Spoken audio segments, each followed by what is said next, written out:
بسم اللہ الرحمن الرحیم۔ السلام علیکم۔ یقیناً تمام تعریفیں اللہ کے لیے ہیں، ہم اس کی تعریف بیان کرتے ہیں، اسی سے مدد کے طلبگار ہیں۔ میں گواہی دیتا ہوں کہ اللہ کے سوا کوئی معبود برحق نہیں۔ ناظرین، آج کی ویڈیو میں ہم آپ کو روزہ رسول صلی اللہ علیہ وسلم کی حفاظت کا ایمان افروز واقعہ سنائیں گے کہ کس طرح یہودیوں نے آقا کریم علیہ الصلوۃ والسلام کے جسم اطہر کو چرانے کی کوشش کی اور اللہ پاک نے ان کی اس سازش کو ناکام بنایا، اور اللہ پاک نے کس طرح اس عظیم کام کو انجام دینے کے لیے سلطان نور الدین زنگی کا انتخاب کیا۔ سلطان نور الدین زنگی کون تھے؟ ان کی فتوحات کے بارے میں بھی بات کریں گے اور آپ کو نور الدین زنگی کی زندگی کے حالات و واقعات بتائیں گے۔ نور الدین زندگی کی فتوحات کی بھی بات کریں گے۔ ویڈیو بہت ہی معلوماتی ہونے والی ہے، ویڈیو کو آپ نے سکپ نہیں کرنا اور ویڈیو کو آخر تک لازماً دیکھیے گا۔ ناظرین، سب سے پہلے آپ کو نور الدین زنگی کا وہ واقعہ سناتے ہیں جو کہ سلطان نور الدین زنگی کے خواب اور روزہ رسول صلی اللہ علیہ وسلم کی حفاظت کے حوالے سے ہے۔ ناظرین، کہتے ہیں کہ ایک رات سلطان نور الدین زنگی عشاء کی نماز پڑھ کر اپنے بستر پر سوئے کہ اچانک اٹھ بیٹھے اور نم آنکھوں سے فرمایا، میرے ہوتے ہوئے میرے آقا کریم کو کون ستا رہا ہے؟ آپ اس خواب کے بارے میں سوچ رہے تھے جو مسلسل 3 دن سے انہیں آ رہا تھا اور آج پھر چند لمحوں قبل آیا، جس میں سرکار دو عالم صلی اللہ علیہ وسلم نے 2 افراد کی طرف اشارہ کر کے فرمایا کہ یہ مجھے ستا رہے ہیں۔ اب سلطان کو قرار کہاں تھا؟ انہوں نے چند ساتھی اور سپاہی لے کر دمشق سے مدینے جانے کا ارادہ فرمایا۔ ناظرین، کہتے ہیں اس وقت دمشق سے مدینے کے راستے 20 سے 25 دن کے تھے، مگر آپ رحمت اللہ علیہ نے بغیر آرام کیے یہ راستہ 16 دن میں طے کیا۔ مدینے پہنچ کر آپ رحمت اللہ علیہ نے مدینے آنے جانے کے تمام راستے بند کرائے اور تمام خاص سوام کو اپنے ساتھ کھانے پہ مدعو کیا۔ اب لوگ آ رہے ہیں اور جا رہے ہیں، آپ ہر چہرہ دیکھتے مگر آپ کو وہ چہرہ نظر نہ آیا۔ اب سلطان کو فکر لاحق ہوئی۔ آپ رحمت اللہ علیہ نے مدینے کے حاکم سے فرمایا کہ کیا کوئی ایسا ہے جو اس دعوت میں شریک نہیں؟ جواب ملا کہ مدینے میں سے تو رہنے والا کوئی ایسا نہیں، مگر 2 مغربی جائر ہیں جو روزہ رسول کے قریب ایک مکان میں رہتے ہیں، تمام دن عبادت کرتے ہیں اور شام کو جنت البقیع میں لوگوں کو پانی پلاتے ہیں، جو عرصہ دراز سے مدینے میں مقیم ہے۔ سلطان نے ان سے ملنے کی خواہش ظاہر کی۔ دونوں بظاہر بہت عبادت گزار لگتے تھے۔ ان کے گھر میں تھا ہی کیا، ایک چٹائی اور 2-4 ضرورت کی اشیاء۔ یکدم سلطان کو چٹائی کے نیچے کا فرش لرزتا محسوس ہوا۔ آپ رحم اللہ علیہ نے چٹائی ہٹا کے دیکھا تو وہاں ایک سرنگ تھی۔ آپ نے اپنے سپاہی کو سرنگ میں اترنے کا حکم دیا۔ وہ سرنگ میں داخل ہوا اور واپس آ کر بتایا کہ سرنگ نبی پاک صلی اللہ علیہ وسلم کی قبر مبارک کی طرف جاتی ہے۔ یہ دیکھ کر، یہ سن کر سلطان کے چہرے پہ غیظ و غضب کی کیفیت طاری ہو گئی۔ آپ نے دونوں زائرین سے پوچھا کہ سچ بتاؤ تم کون ہو؟ حیل و حجت کے بعد انہوں نے بتایا کہ وہ نصرانی ہیں اور اپنی قوم کی طرف سے تمہارے پیغمبر کے جسم اقدس کو چوری کرنے پہ مامور کیے گئے ہیں۔ سلطان یہ سن کر رونے لگے۔ اسی وقت ان دونوں کی گردنیں اڑا دی گئیں۔ سلطان روتے جاتے اور فرماتے جاتے کہ میرا نصیب کہ پوری دنیا میں سے اس خدمت کے لیے اس غلام کو چنا گیا۔ ناظرین، اس ناپاک سازش کے بعد ضروری تھا کہ ایسی تمام سازشوں کا ہمیشہ کے لیے خاتمہ کیا جائے۔ سلطان نے معمار بلائے اور قبر اقدس کے چاروں طرف خندق کھودنے کا حکم دیا، یہاں تک کہ پانی نکل آئے۔ سلطان کے حکم سے اس خندق میں پگھلا ہوا سیسا بھر دیا گیا، اور یاد رہے کہ سیسے کے خندق آج بھی روزہ رسول صلی اللہ علیہ وسلم کے گرد موجود ہے۔ کہا جاتا ہے کہ سلطان نور الدین زنگی خود اس سرنگ میں گئے اور دوسرے کنارے پہ پہنچا تو دیکھا کہ سرنگ نبی کریم صلی اللہ علیہ وسلم کی آرام گاہ تک پہنچ گئی تھی اور آپ کا قدم مبارک کھل گیا تھا۔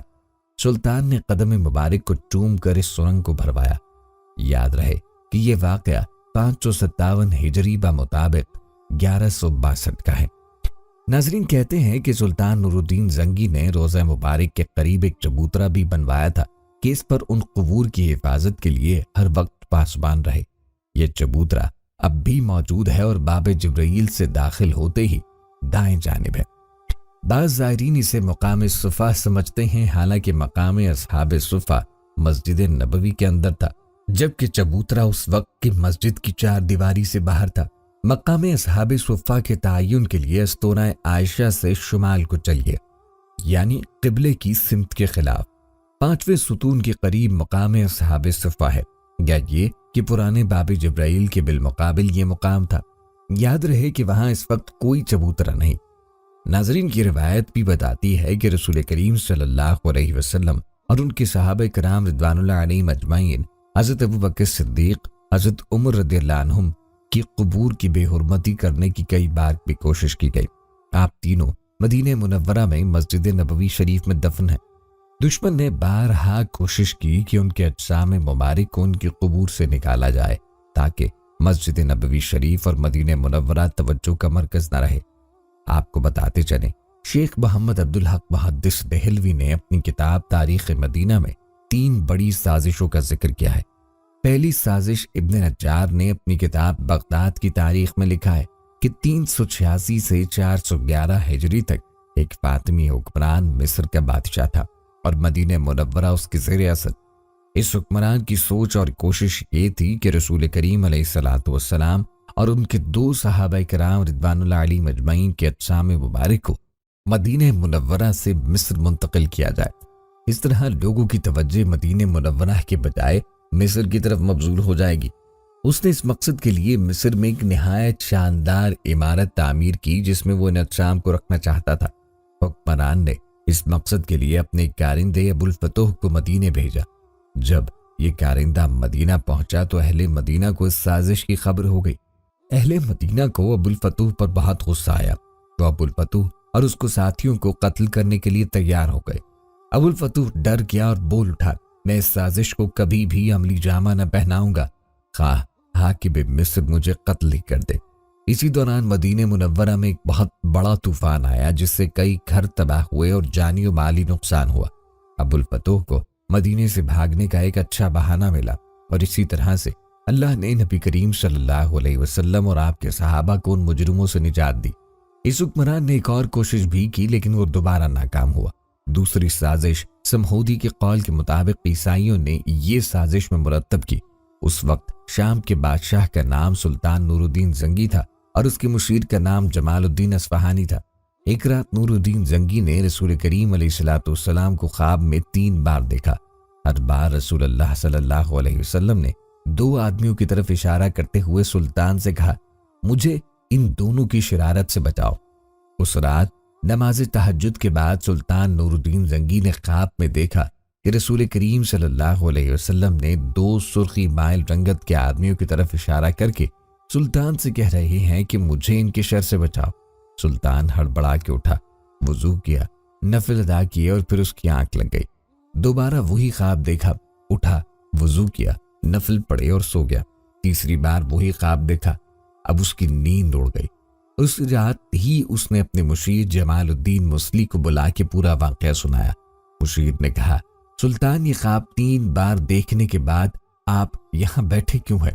اس کا آپ کسی سے ذکر نہ کریں اور فوراً مدینے روانہ ہو جائیں۔ اگلے روز سلطان نے 20 مخصوص افراد اور بہت سے تحائف کے ساتھ مدینے کے لیے کوچ کیا اور 16ویں روز شام کے وقت وہاں پہنچ گیا۔ سلطان نے روزہ رسول پہ حاضری دی اور مسجد نبوی میں بیٹھ گیا۔ اعلان کیا کہ اہل مدینہ مسجد نبوی میں پہنچے جہاں سلطان ان میں تحائف تقسیم کرے گا۔ لوگ آتے گئے اور سلطان ہر آنے والے کو باری باری تحفہ دیتا رہا۔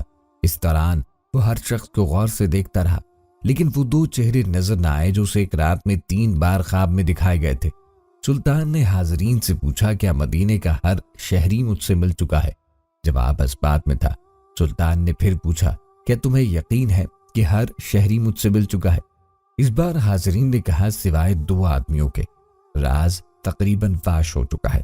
سلطان نے پوچھا، وہ کون ہے اور اپنا تحفہ لینے کیوں نہیں آئے؟ بتایا گیا کہ یہ مراکش کے صوم و صلات کے پابند 2 متقی باشندے ہیں۔ دن رات رسول کریم علیہ الصلوۃ والسلام پر درود و سلام بھیجتے ہیں اور ہر ہفتے مسجد قباء جاتے ہیں۔ فیاض اور مہمان نواز ہیں، کسی کا دیا نہیں لیتے۔ سلطان نے کہا، سبحان اللہ، اور حکم دیا کہ ان دونوں کو بھی اپنے تحائف وصول کرنے کے لیے فوراً بلایا جائے۔ جب انہیں یہ خصوصی پیغام ملا تو انہوں نے کہا، الحمدللہ، ہمارے پاس اللہ کا دیا سب کچھ ہے اور ہمیں کسی تحفے تحائف یا خیر خیرات کی حاجت نہیں۔ جب یہ جواب سلطان تک پہنچا گیا تو اس نے حکم دیا کہ ان دونوں کو فوراً پیش کیا جائے۔ حکم کی تعمیل ہوئی۔ ایک جھلک ان کی شناخت کے لیے کافی تھی۔ سلطان نے اپنا غصہ قابو میں رکھا اور پوچھا، تم کون ہو؟ یہاں کیوں آئے ہو؟ انہوں نے کہا کہ ہم مراکش کے رہنے والے ہیں، حج کے لیے آئے تھے اور اب روزہ رسول کے سائے میں زندگی گزارنا چاہتے ہیں۔ سلطان نے سختی سے کہا، کیا تم نے جھوٹ بولنے کی قسم کھا رکھی ہے؟ اب وہ چپ رہے۔ سلطان نے حاضرین سے پوچھا، یہ کہاں رہ رہے ہیں؟ بتایا گیا کہ روضہ نبوی کے قریب بالکل نزدیک ایک مکان میں جو مسجد نبوی کے جنوب مغرب میں دیوار کے ساتھ تھا۔ سلطان فوراً اٹھا اور انہیں ساتھ لے کے اس مکان میں داخل ہو گئے۔ سلطان مکان میں گھومتا پھرتا رہا۔ اچانک نئے اور قیمتی سامان سے بڑے ہوئے اس مکان میں اس کی نظر فرش پہ پڑی، ایک چٹائی پہ پڑی۔ نظر پڑنی تھی کہ دونوں مراکشی باشندوں کی ہوائیاں اڑ گئی۔ سلطان نے چٹائی اٹھائی، اس کے نیچے ایک تازہ کھودی ہوئی سرنگ تھی۔ سلطان نے گرج کے کہا کہ اب بھی یہ سچ نہ بولو گے؟ ان کے پاس سچ کے سوا کوئی چارہ نہ تھا۔ انہوں نے اعتراف کیا کہ وہ عیسائی ہیں اور ان کے حکمرانوں نے انہیں بہت سا بال و زر اور ساز و سامان دے کر حاجیوں کے روپ میں مراکش سے اس منصوبے پر حجاز بھیجا تھا کہ وہ کسی نہ کسی طرح رسول کریم کا جسد اقدس روزہ مبارک سے نکال لیں۔ اس ناپاک منصوبے کی تکمیل کے لیے انہوں نے حج کا بہانہ کیا اور اس کے بعد روزہ رسول سے نزدیک ترین جو مکان کرائے پہ مل سکتا تھا وہ لے کر اپنا مذموم کام شروع کر دیا۔ ہر رات وہ سرنگ کھودتے جس کا رخ روزہ مبارک کی طرف تھا اور ہر صبح کھدی ہوئی مٹی چمڑے کے تھیلوں میں بھر کر جنت البقیع لے جاتے اور اسے قبروں پہ بکھیر دیتے۔ انہوں نے بتایا کہ ان کی ناپاک مہم بالکل آخری مراحل میں تھی کہ ایک رات موسلادھار بارش کے ساتھ ایسی گرج چمک ہوئی جیسے زلزلہ آ گیا، اور آپ جب کہ ان کا کام پایا تکمیل کو پہنچنے والا تھا تو سلطان نہ جانے کیسے مدینے پہنچے۔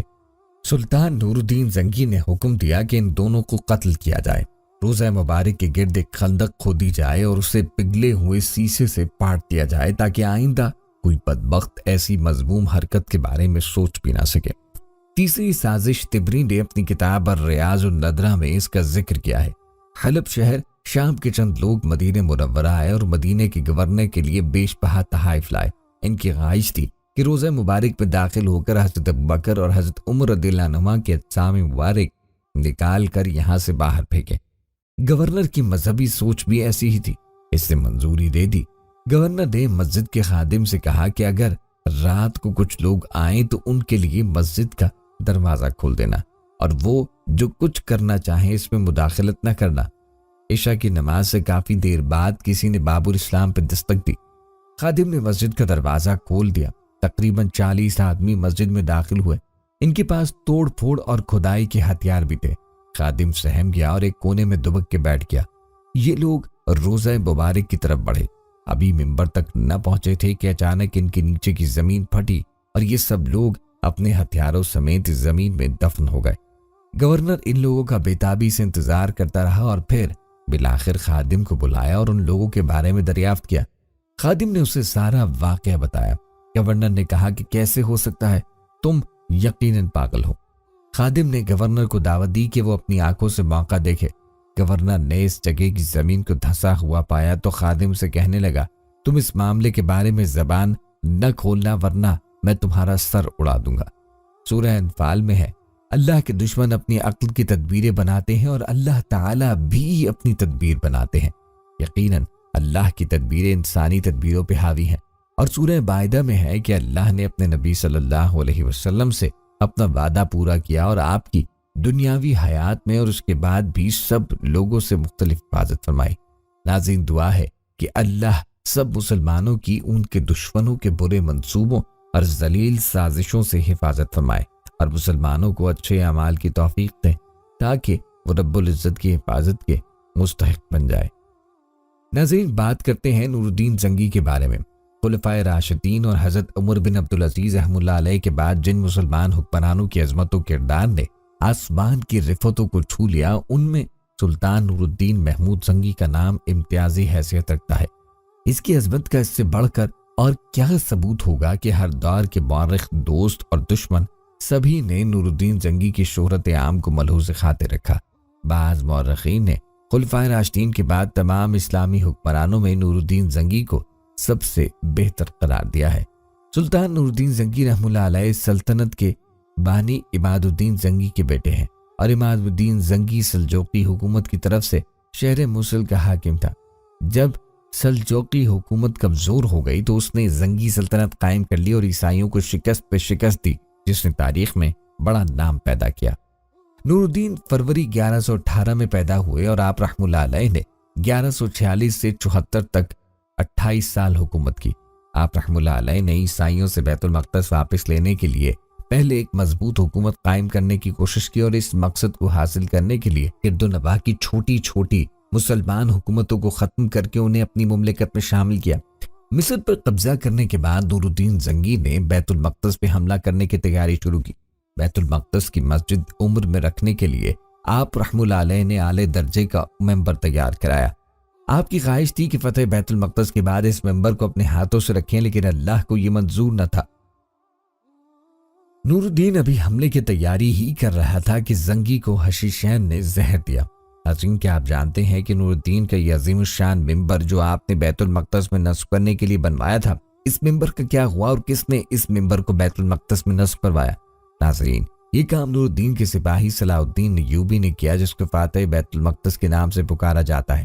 آپ کو بتاتے چلیں کہ نور الدین زنگی کا تعلق اوغز ترک زینگٹ خاندان سے تھا اور نور الدین زنگی کی حکومت کا زمانہ 1146 سے 74 عیسوی تک کا ہے، جو 3 دہائیوں سے بھی تھوڑے وقت کا زمانہ ہے۔ ناظرین، یاد رہے کہ تاریخ کی دوسری صلیبی جنگ اور اس کے بعد کی صلیبی جنگوں کا حملہ تاریخ کا ایک ہنگامہ خیز دور تھا۔ مذہبی جوش و جذبے کے حامی صلیبی حملہ آوروں نے بار بار مسلم سرزمین پہ حملہ کیا اور دائیں بائیں اور درمیان والے علاقوں پر قبضہ کرنے کی کوشش کی۔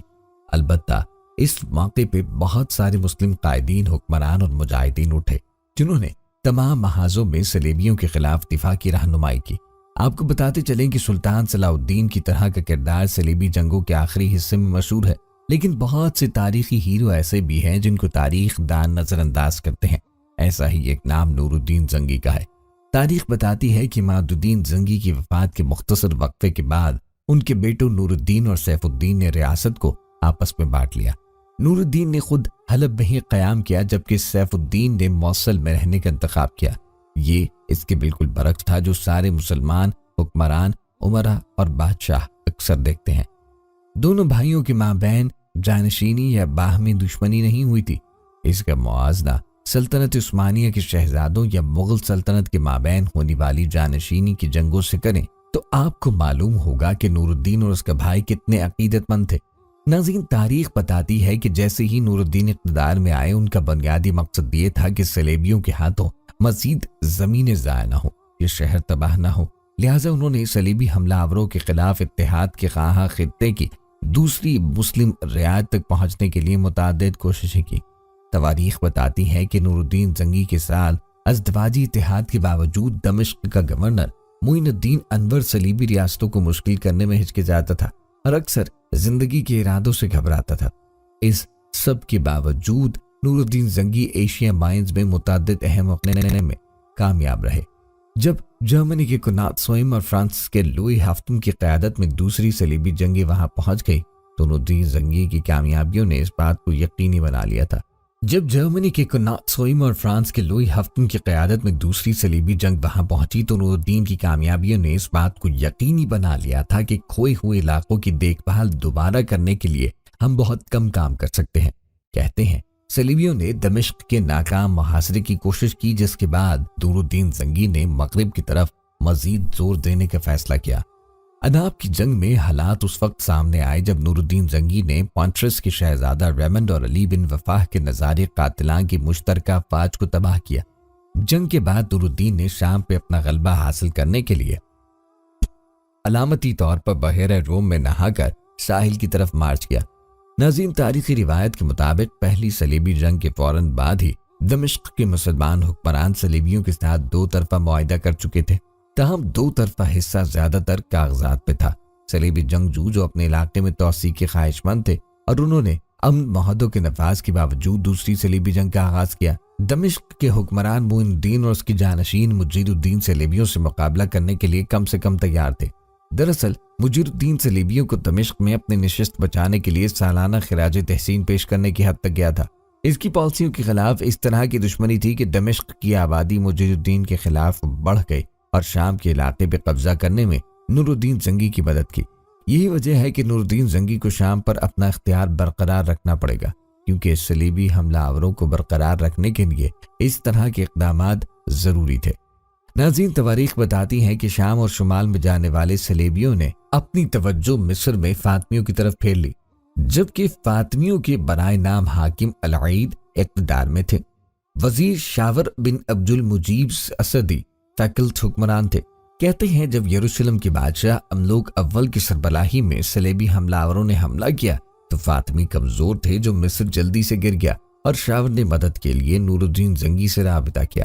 نور الدین زنگی نے اپنی فوج مصر بھیجنے اور دمشق کو بے دفاع چھوڑنے کے بارے میں مطمئن نہیں تھے، لیکن اس کے بعد ان کے جنرل اسد الدین شیر کو صلاح الدین ایوبی کے چچا نے بھی راضی کر لیا۔ ناظرین، یوں اسد الدین شاکو نے مصر میں تیزی سے فائدہ اٹھایا اور اس نے صلیبیوں کو ایک بار پھر مسلم سرزمین سے روانہ کیا۔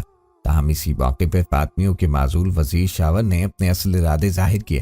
اس نے شاہ عمراق اول کے ساتھ اتحاد کیا اور شیر کو اسی سربراہی میں زینگڈ افواج کے ساتھ مستقل طریقے سے دھوکہ دیا مؤثر طریقے سے دھوکہ دیا۔ جیسے ہی شیر کو مصر سے واپس آیا، شاور کو اس کے واجبات ادا کر دیے۔ یوں صلیبیوں کے ذریعے مصر کو ایک واصل ریاست قرار دیا گیا اور شار کو محض کٹ پتلی کی شکل دی گئی۔ آخرکار شار کے بیٹے خلیل نے نور الدین زنگی سے دوبارہ مدد کی درخواست کی اور جب اسد الدین شر کو پہنچا تو اس بار کوئی دھوکہ نہ ہوا۔ مصر پہ دوبارہ قبضہ کیا گیا اور شیرکو کو مصر کے وزیر کے طور پہ قائم کیا گیا۔ آخرکار وہ صلاح الدین اعظم کے بعد جانشین بن گیا۔ ناظرین، یاد رکھیں، نور الدین زنگی کے فوجی کیریئر کے بارے میں بہت کچھ کہا جا سکتا ہے۔ وہ ایک قابل کمانڈر تھے۔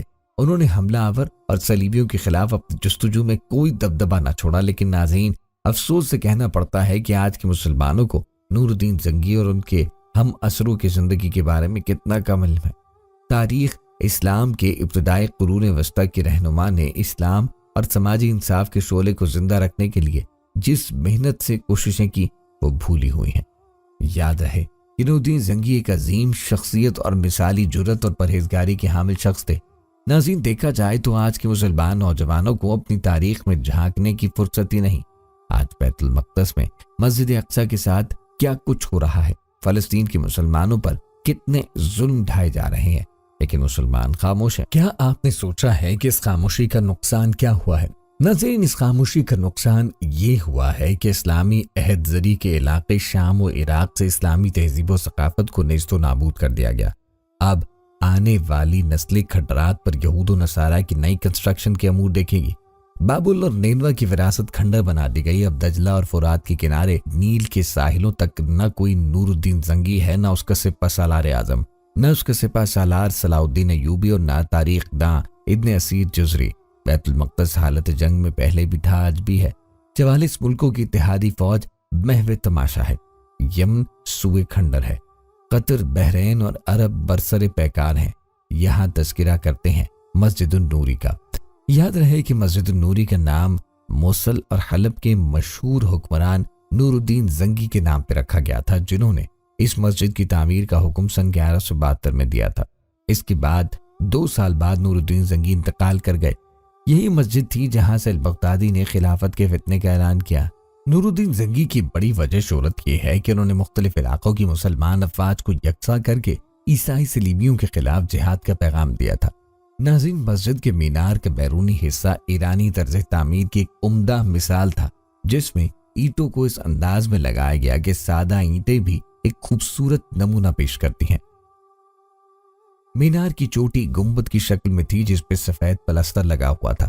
جب یہ مینار تعمیر کیا گیا تھا تو اس کی اونچائی 150 فٹ تھی، لیکن جب 14ویں صدی میں مشہور سیاح ابن بطوطہ کا موصل سے گزر ہوا تو انہوں نے دیکھا کہ مینار اس وقت بھی ایک جانب جھک چکا تھا۔ اس لیے اس وقت بھی اس مینار کو لوگ الحبدہ یا کوہان کے نام سے جانتے تھے۔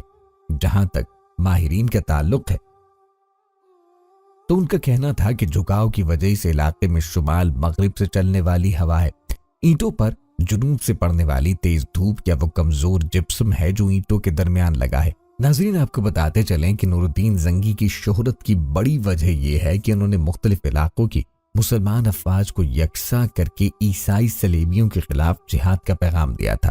عیسائیوں سے بیت المقدس واپس لینے کے لیے سلطان نور الدین زنگی رحمۃ اللہ علیہ نے پہلے ایک مضبوط حکومت قائم کرنے کی کوشش کی اور اس مقصد کو حاصل کرنے کے لیے گرد و نواح کی چھوٹی چھوٹی مسلمان حکومتوں کو ختم کر کے ان کو اپنی مملکت میں شامل کیا۔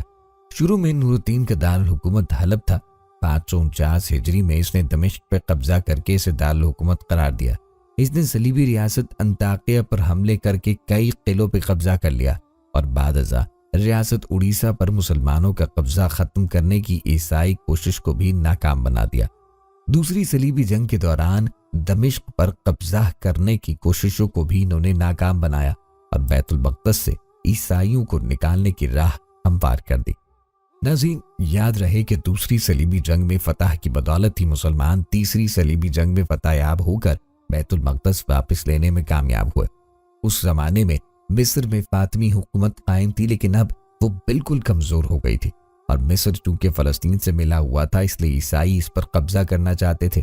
یہ دیکھ کر نور الدین نے ایک فوج بھیج کر 564 میں مصر پر بھی قبضہ کیا اور فاطمی حکومت کا خاتمہ کیا۔ اپنے 28 سالہ دور اقتدار میں نور الدین نے نہ صرف دمشق پہ قبضہ کیا بلکہ مستقبل میں صلاح الدین ایوبی کو بھی ملنے والی کامیابیوں کی بنیاد رکھی۔ اس وقت سلطان صلاح الدین ایوبی مصر میں نور الدین زنگی کی فوج کے کمانڈر تھے اور پھر اپنے رہنما کے انتقال کے بعد سن 1187 میں انہوں نے بیت المقدس کو آزاد کرایا اور ایوبی عہد کی بنیاد رکھی تھی۔ ناظرین، ہم نے ذکر کیا تھا کہ نور الدین زنگی نے بیت المقدس کو فتح کرنے اور آزاد کرانے کا خواب دیکھا تھا۔ بیت المقدس یعنی مسجد اقصیٰ کے اندر نصب کرنے کے لیے عالیشان ممبر بھی بنوایا، لیکن اس کی زندگی نے وفا نہ کی اور یہ کام سر انجام نہ دے سکے۔ ناظرین، صلاح الدین ایوبی نے نور الدین زنگی کی دیرینہ خواہش کو پورا کیا اور بیت المقدس کو فتح کر کے ان کا تیار کرایا ہوا ممبر مسجد اقصیٰ میں نصب کرایا۔ کہا جاتا ہے کہ سلطان نور الدین زنگی بہادری میں اپنے باپ کی طرح تھے۔ ایک مرتبہ جنگ میں اسے دشمنوں کی صف میں بار بار گھستے دیکھ کر اس کے ایک مصائب قطب الدین نے کہا، اے ہمارے بادشاہ، اپنے آپ کو امتحان میں نہ ڈالیے، اگر آپ مارے گئے دشمن اس ملک کو فتح کر لے گی اور مسلمانوں کی حالت تباہ ہو جائے گی۔ سلطان نور الدین زنگی نے یہ بات سنی تو اس پہ بہت ناراض ہوا اور کہا، قطب الدین، زبان کو روکو، تم اللہ کے حضور گستاخی کر رہے ہو۔ مجھ سے پہلے اس دین اور ملک کا محافظ اللہ کے سوا کون تھا؟ میں نہیں ہوں گا تو اللہ کسی اور کو ذمہ داری سونپ دے گا۔ ناظرین، تواریخ بتاتی ہیں کہ سلطان نور الدین زنگی نے شریعت کی خود پابندی کی اور اپنے ساتھیوں کو بھی پابند بنایا۔ انہیں دیکھ کر دوسروں نے تقلید کی، جس کی وجہ سے عوام میں اسلام پر عمل کرنے کا جذبہ پیدا ہو گیا اور لوگ خلاف شرع کاموں کے ذکر سے بھی شرمانے لگے۔ یاد رہے کہ سلطان نور الدین صرف ایک فاتح نہیں تھا بلکہ ایک شفیق حکمران اور علم پرور بادشاہ تھا۔ اس نے سلطنت میں مدرسوں اور ہسپتالوں کا جال بچھایا۔ اس کے انصاف کے قصے دور دور تک مشہور تھے۔ وہ بڑی ذاتی زندگی گزارتا، بیت المال کا روپیہ کبھی ذاتی خرچ میں نہ لایا۔ مال غنیمت سے اس نے چند دکانیں خریدی تھیں جن کے کرائے سے وہ اپنا خرچ پورا کرتا۔ اس نے اپنے لیے بڑے بڑے محل تعمیر نہیں کیے بلکہ بیت المال کا روپیہ مدرسوں، شفا خانوں اور مسافر خانوں کے قائم کرنے اور دفاع عامہ کے دیگر کاموں میں صرف کرتا رہا۔ دمشق میں اس نے ایک شاندار شفا خانہ قائم کیا تھا اور اس کی دنیا میں مثال نہ تھی۔ اس میں مریضوں کو دوا بھی مفت دی تھی اور کھانے اور رہنے کا خرچ بھی حکومت کی طرف سے ادا کیا جاتا۔ کہتے ہیں سلطان نور الدین زنگی نے تمام ناجائز ٹیکس موقوف کر دیے تھے۔ وہ مظلوموں کی شکایت خود سنتا اور ان کی تفتیش کرتا۔ ناظرین، نور الدین کی انہی خوبیوں اور کارناموں کی وجہ سے اس زمانے کے ایک مورخ ابن اسیر نے لکھا ہے کہ میں نے اسلامی عہد کے حکمرانوں سے لے کر اس وقت تک کے تمام بادشاہوں کی تواریخ کا مطالعہ کیا، لیکن خلفائے راشدین اور عمر بن عبدالعزیز کے سوا سلطان نور الدین زنگی سے زیادہ بہتر فرمانروا میری نظر سے نہیں گزرا۔ ناظرین، جہاں تک بات ہے سلطان نور الدین زنگی کی وفات کی، تو کہا جاتا ہے کہ نور الدین زنگی ابھی بیت المقدس پر حملے کی تیاریوں میں مصروف تھا کہ سلطان کو حشاشین نے زہر دے دیا۔ گلے میں سوزش پیدا ہوئی جو ان کی موت کا باعث بنی اور 15 مئی 1174 کو ان کا انتقال ہوا۔ انتقال کے وقت نور الدین کی عمر 58 سال تھی۔ اللہ سے دعا ہے کہ اللہ تعالیٰ سلطان نور الدین زنگی کی قبر پہ اربوں کھربوں رحمت نازل فرمائے، آمین۔ ناظرین، آج بھی سرزمین بیت المقدس کسی نور الدین زنگی اور صلاح الدین ایوبی کی انتظار میں ہے، لیکن سوچنے کی بات ہے آج کی مائیں نور الدین زنگی کیوں پیدا نہیں کر رہی؟ ہماری نسل سے جذبہ ایمانی اور جذبہ جہاد کیوں ختم ہو گیا؟